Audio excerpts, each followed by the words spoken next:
Hey everybody, today I'm going to ride my fully restored Honda VFR 800 Interceptor.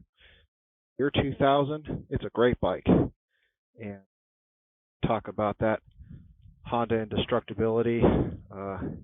It's true talk because got about going on 40,000 miles, I think 38,000 miles, I have to check. But it's in great shape. I redid all the fairings.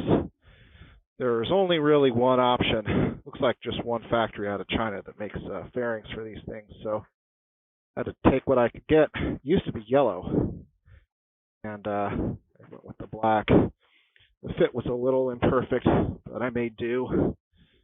And starts right up. And we're going to go ride around this beautiful day. It's a beautiful day here in Kuna, Idaho. I don't need any hate from the locals, though. I did move here. Man, the prejudice is a real thing.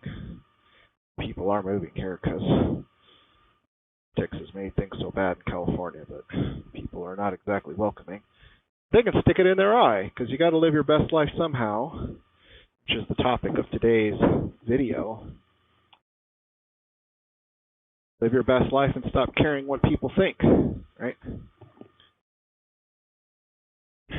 And in keeping with that, you need to find things that are fulfilling to you and make you happy.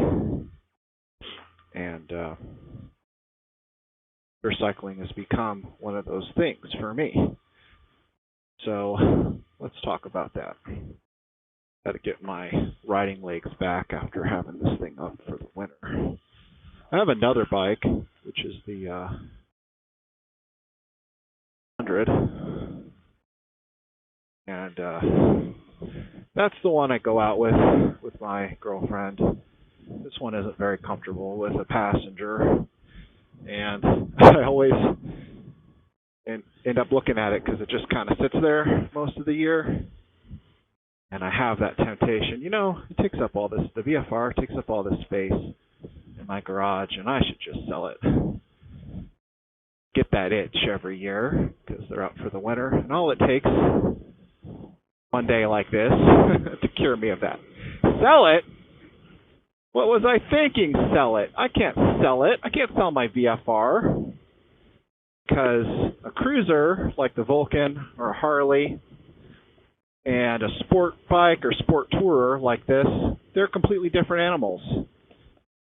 Call them motorcycles is the fact that they have two wheels. They both have two wheels is the only thing they really have in common. A completely different experience. It's a completely different way of riding. And people say that the VFR is a heavy bike, but I mean, compared to a cruiser like the Vulcan, it feels really flicky. I started riding on a Ninja 300, which is a great starter bike. That thing never failed to put a smile on my face. Was going to sell it because I was kind of outgrowing it a little bit. It's a great bike. It's a lot of fun, the Ninja 300. But it's a little wheezy on the freeway. I would start riding in groups, and if there was uphill riding, I would start to fall behind a little bit. Because it's out of its gear range at that point. Like, you couldn't downshift without over-revving the bike, hitting the limiter. So, anyway, I came from a total risk-phobic family, risk-phobic upbringing. And I don't want to blame people. Like, I want to get out of the blaming of parents thing. I think there's a time and a place for that when you're still kind of in recovery. I had a very abusive upbringing. Been working on that with therapists for a long time. A therapist for a long time. And, I forgot my chin strap. Oh, well. Fix that and I'll continue to talk. Can't remember everything. I grew up with these messages, like I don't consider this to be abuse, but this is just one of the messages I got, speaking of being like risk averse. My father said, do not ever get on a motorcycle. Do not ever, ever, ever. And I understand that parents get protective and stuff. Let's just go in this park. Danger means there's risk involved. Means two things in one word. Like dangerous means it has heightened risk, and no degree of heightened risk is ever worth it. That's what too dangerous means, right? And there's actually a lot you can do to mitigate the risk on a motorcycle. Like gear, yes, but more importantly, road strategy, because you can't just turn your brain off down the road in a motorcycle as you do a car, or at least you shouldn't, right? You need to employ your predictive mind. You need to assess threats ahead of time because you can't afford to get hit on a bike. So your mentality is completely different. And people don't know that, so they assume that you have no protection. I really love what Cycle Cruiser said about this. He said, yeah, you do have protection. Your protection, what protects you is your skills. It's 100% correct. And anyway, the household I grew up in, there is no such thing as an acceptable degree of risk. Money is just something to be terrified of. You don't ever spend money for pleasure, or if you do, you should feel guilty about it. And live in fear all the time. And I didn't start motorcycling until I was 38 years old. That's right. Midlife crisis crap came out, which is a disparaging term for a man who decides that he, at a certain age, might want to do a few things for his own enjoyment. That's what that means. Midlife crisis is a derogatory term. Man who decides, usually around middle age, that he's tired of being scared, tired of getting beat up, being so self-sacrificial for everything else, and does a few things for himself. Looks out for his appearance, maybe affects his dating choices, maybe gets a sports car because men like sports cars, and you have to get knocked and disparaged and hated on because our culture is a misandrous, male-hating culture. That's just the bottom line, right? So, all my former quote-unquote friends who said, that's just a midlife crisis, who I stopped. Some were very encouraging. But I had to ask myself, I got kind of an interest in motorcycles. And I had to really do this soul searching because I had that anxiety. But my fear, writing, was kind of borderlining on excitement. And I was really wrestling with two sides of that. And it's a funny thing. I actually prayed for some guidance. God gave me a sign if I should go try motorcycling. As I went to bed one night, and the next day, I kid you not, I awakened to the sound of motorcycles. There were these roaring group of motorcycles came roaring through the neighborhood. So that's one sign. There were others.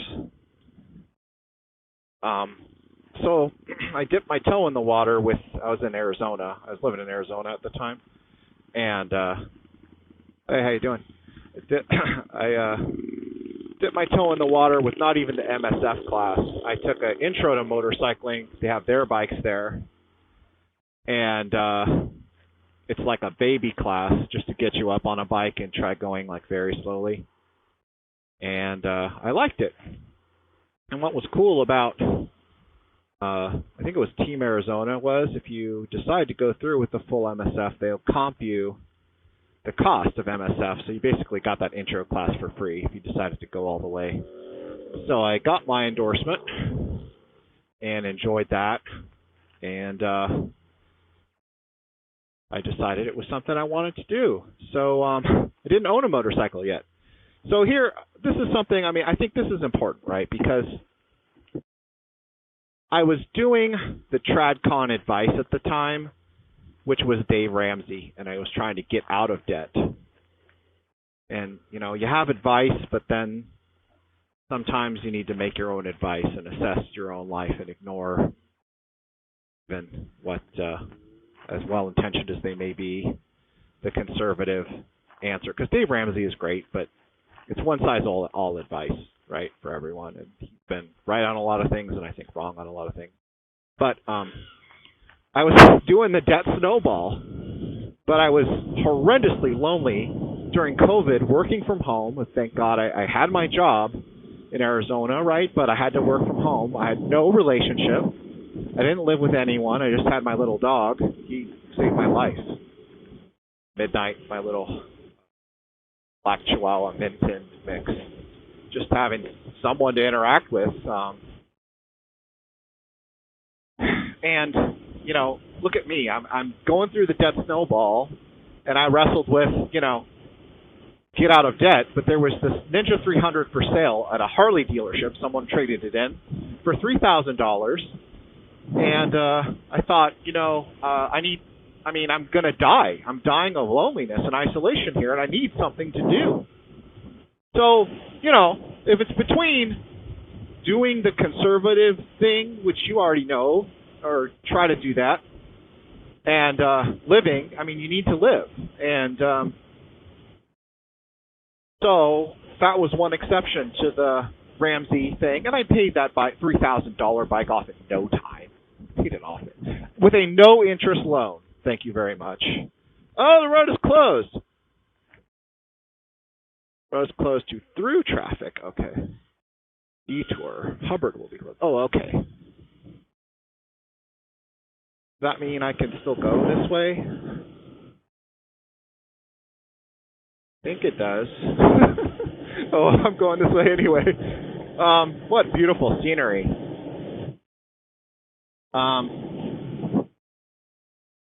Where was I? So, yeah, break the rules sometimes. Learn the rules, and they're good as a general rule. There's always exceptions to the rule. Because, as I say, a lot of you guys are suffering socially. And you need to get rid of this kind of feminine attitude about socialization, which is just meeting. People are supposed to like me for me. And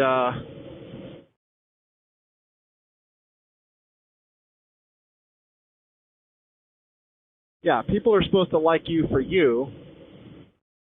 And men don't operate that way. Women interact face to face. Men operate shoulder to shoulder. Okay?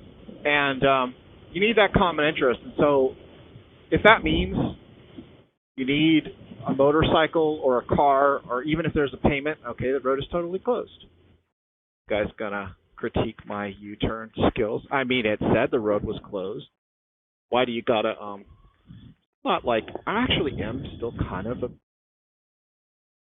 super confident with U-turns yet, but I'm working on it.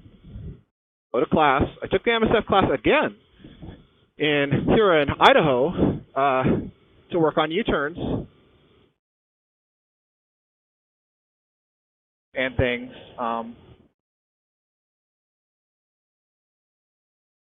So, I was right. It's kind of funny. So, during COVID lockdown, couldn't get my freaking hair cut, because Big Brother said that's going to kill me if I go out and get a haircut, right? I'm going to get sick. And just disgusting. The way we were treated, it proved a lot to me about the mentality of, yes, the government, but in some ways I'm more disgusted with my fellow Americans, because Americans used to be these hard-as-nails people who really prize freedom. Speaking of risk, that's our God-given right to assess our own risk level. And there's no such thing anymore. To your average American, there's no such thing as, oh, I was supposed to turn on deer flood anyway. I made the wrong turn. Wait, no, I wasn't. There's no such thing as an acceptable level of risk. And the government can't protect you, but they act like they can. The emperor has no clothes, right? So let's get on it a little bit. Yeah, baby.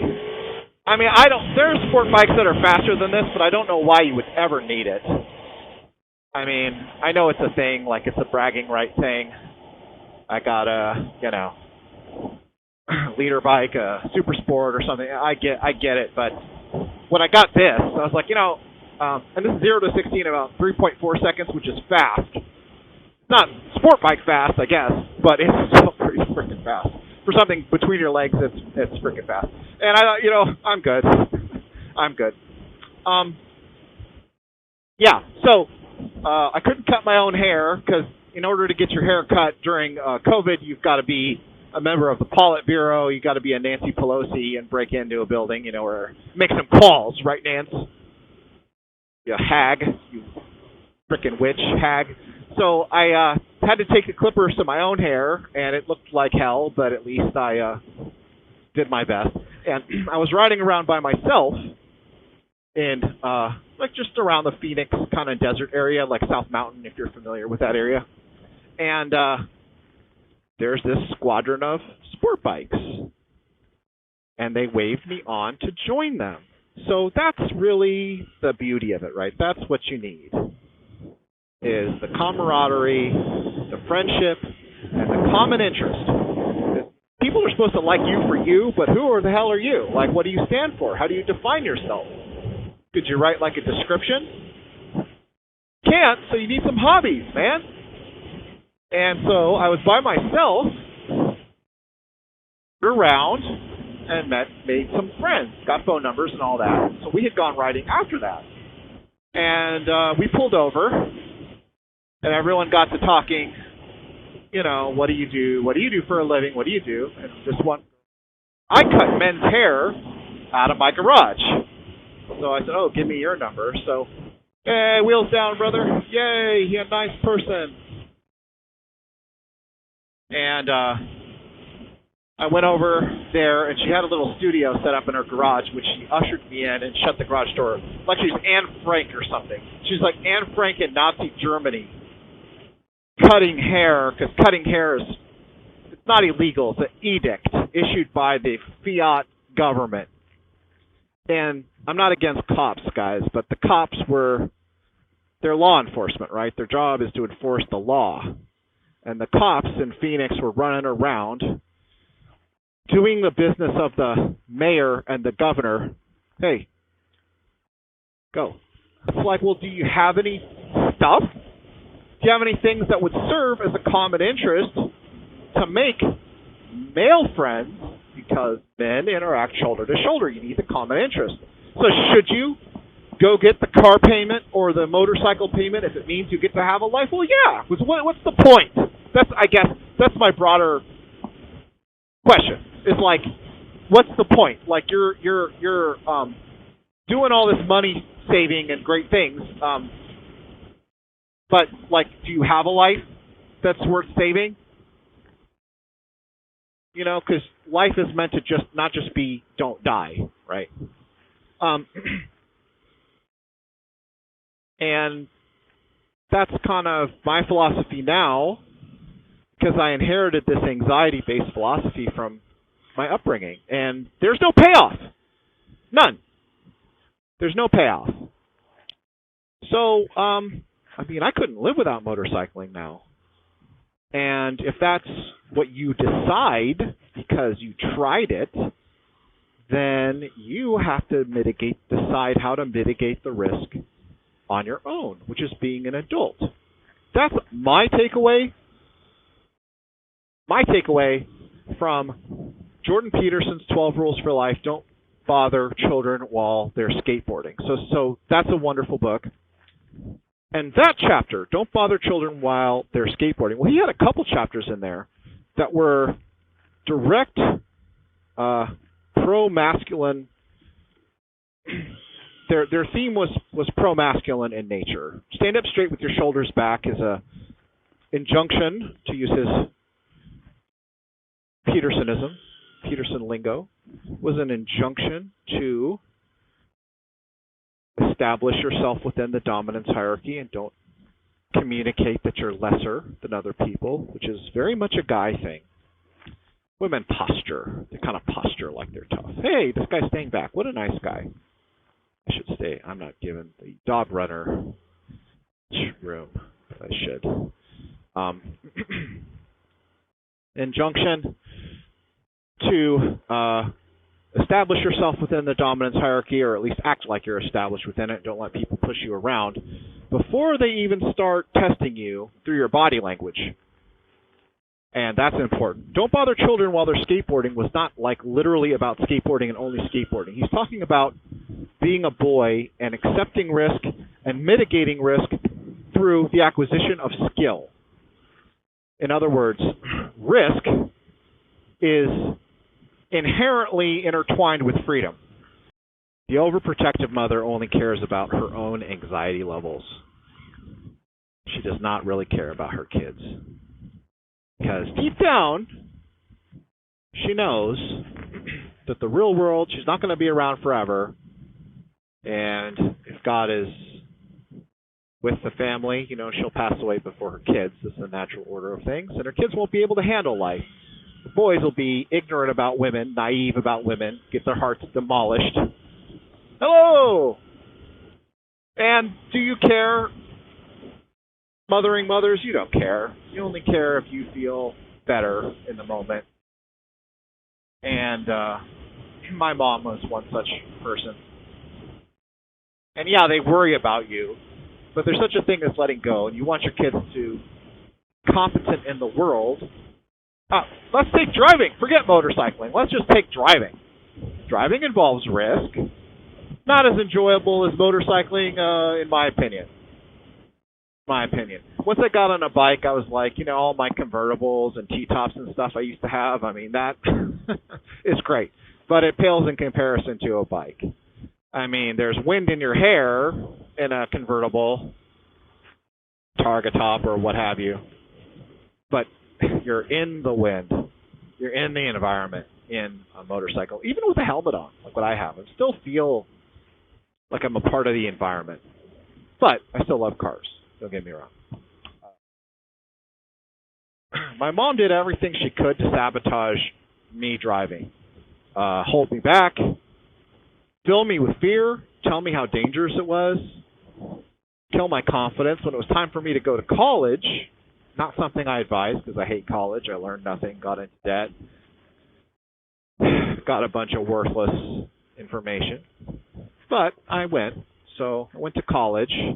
And she started planning and scheming to try to find a college for me and convince me to go to a college, quote unquote, so I didn't have to drive. I said, but I want to drive. Like, why are you? The sooner you can get out from under your parents' wing, the better. Because I needed her to help pay for college. So, like every good overprotective, tried to control everything and didn't care, but I did bring a car, but I had to fight for that. And risk avoidance for its own sake is no way to live. No way to live. You need to answer this question about how you're going to balance out your life is, what degree of risk are you willing to accept? That was on the video. Literally, they played a video for my motorcycle class, my MSF class. Very honest about the risk, and just asked, are you willing to accept the risk? Now, I took, it's a great idea to take the course multiple times for refreshers, and I took it again in Idaho. Didn't need to. I transferred my certification, my endorsement over. And it had this workbook. And it had this great commitment exercise in the workbook, and it said, I understand that motorcycling involves certain risks. I accept these risks, and I'm willing to do the work necessary to learn how to mitigate these risks. Signed, and you sign your name on there. Is that a binding contract? No. It's a contract with yourself. It's a statement of purpose. Getting clear on the acknowledging that there are risks and there's a lot of responsibility you can take for the risks so that you can enjoy this part of life, which is the responsibility lectures is my biggest beef with the boomer cons. Why is everything crazy with wokeness? Why is everything crazy with government out of control? you can blame it on the liberals. But actually, the boomer cons failed. They failed to sell it to the next generation. Why did they fail to sell it? Because they lectured everyone on responsibility, didn't ever discuss the positives about responsibility. Jordan Peterson does. Reason for the responsibilities, yeah, but this is your ability to live your life on your terms. It's the path to your best and most enjoyable life possible. That is, and cool stuff, fun, personal property, whatever. That's selling it. But because the boomers are joyless haters and settled for miserable jobs and called that responsibility, it's just this grim, religious-esque obligatory thing that they wag their finger at to young people while being intolerant of people's differences, especially their own kids' differences, not wanting to raise their own kids, and then acted surprised when the equally bad backlash that is wokeism and radical leftism took over. They have a lot of fault in that. It was a nice ride. So thanks for joining.